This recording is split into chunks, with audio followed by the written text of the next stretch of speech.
This channel does not promote any violent, harmful, or illegal activities. All content provided by this channel is meant for an education purpose.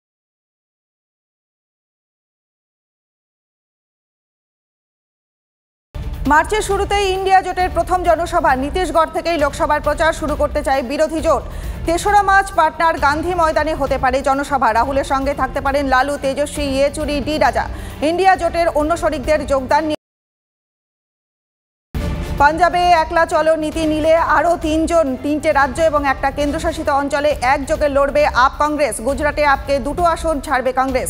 অন্যদিকে হরিয়ানা ও গোয়াতে আসন ভাগাভাগি করবে up Congress. দিল্লিতেও শেষ পর্যন্ত আসন রফা আপ কংগ্রেস। 7টি আসনের মধ্যে আপ 4টিতে এবং কংগ্রেস 3টি আসনে লড়তে পারে বলে সূত্র। রাহুলের ন্যায়যাত্রায় এবার পা মেলাবেন অখিলেশ যাদব। উত্তরপ্রদেশে কংগ্রেস সভা আসন রফার পরেই ঘোষণা সভা প্রধানের। জোটের অংশ হিসাবে আমেঠি, রায়বেরেলি সহ 17টি আসনে লড়বে কংগ্রেস। বাকি 63টি আসনে লড়বে সমাজবাদী পার্টি। মল্লিকার্জুন খার্গের উপর হামলার আশঙ্কা। কংগ্রেস সভাপতিকে Z+ নিরাপত্তা দিল কেন্দ্র। ভোটের আগে হামলার আশঙ্কা করে রিপোর্ট পেশ গোয়েন্দাদের। রিপোর্টের ভিত্তিতে খার্গের নিরাপত্তা বাড়ানোর সিদ্ধান্ত স্বরাষ্ট্র মন্ত্রকের। থাকবে NSD কমান্ডো এবং পুলিশকর্মী সহ 55 জন নিরাপত্তারক্ষী। থাকবে বুলেট প্রুফ গাড়ি সহ অন্যান্য সুবিধা। ফের বাংলায় শাহী সফর বাতিল। 28শে ফেব্রুয়ারি রাজ্যে আসার কথা ছিল অমিত শাহ। 29শে ফেব্রুয়ারি মায়াপুরের ইসকন মন্দিরে যাওয়ার কথা। সূত্রের খবর, এখনই রাজ্যে আসছেন না কেন্দ্রীয় স্বরাষ্ট্রমন্ত্রী। জানুয়ারির শেষ সপ্তাহেও বাতিল শাহের। ফের ইডির সমন দিল্লির মুখ্যমন্ত্রীকে। সপ্তমবার আবগারি দুর্নীতি মামলায় অরবিন্দ কেজরিওয়ালকে তলব এজেন্সির। 26শে ফেব্রুয়ারি হাজিরার নির্দেশ। তদন্তে অসহযোগিতার অভিযোগ তুলে আদালতের দ্বারস্থ হয়েছিল ইডি। আদালতের নির্দেশ, আগামী 16ই মার্চ দিল্লি আদালতে হাজিরা দিতে হবে। তার আগে ফের ইডির সমন। পাল্টা ইডির তলব বেআইনি অভিযোগ তুললেন সরব।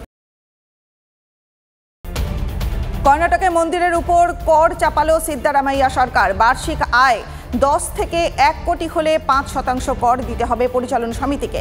1 কোটির বেশি আয় হলে 10% কর দিতে হবে পরিচালন সমিতিকে। বছরে 10 লক্ষেরও কম আয়ের মন্দির এই আওতায় আসবে না। কংগ্রেস সরকারের সিদ্ধান্তে হিন্দু বিরোধী পাল্টা তোপ। গুলমার্গে প্রবল তুষারপাতে দুর্ঘটনা। ব্যাপক তুষার ধসের মধ্যে পড়ে মৃত্যু রুশ পর্যটকের। এখনও আরেক পর্যটক নিখোঁজ। 6 জন পর্যটককে এখনো পর্যন্ত উদ্ধার করা হয়েছে। নিখোঁজ পর্যটকের খোঁজে কপ্টারে তল্লাশি চালাচ্ছে সেনা। জম্মু শ্রীনগর হাইওয়েতে তুষার ঝড়। আটকে পড়া 80 জনকে উদ্ধার করল সেনাকর্মীরা।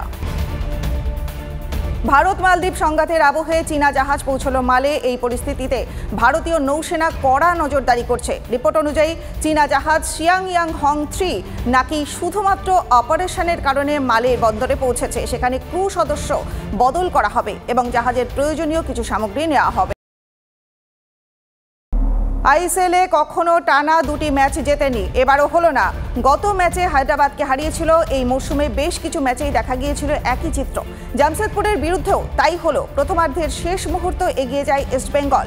81 মিনিটে সমতা ফেরায় জামশেদপুর। অ্যাডেড টাইমের শেষ মুহূর্তে ফ্রি কিক থেকে গোল করে জামশেদপুরকে 3 পয়েন্ট নিশ্চিত করল জেরেমি মঞ্জুরো।